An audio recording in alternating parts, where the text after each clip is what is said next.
Deputy Chief Minister in charge of Home, Police, Preston Tinsong yesterday said that the vacancies in the police department will be filled up within this year.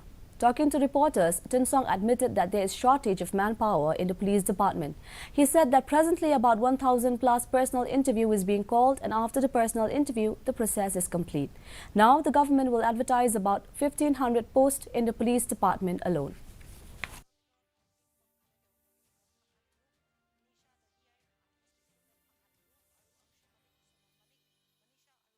See, right now, about 1,000 plus personal review is being called, and then immediately after that, after the personal review is completed, the process is completed, we are going again to advertise for another maybe 1,500 manpower, which is required in the police department alone.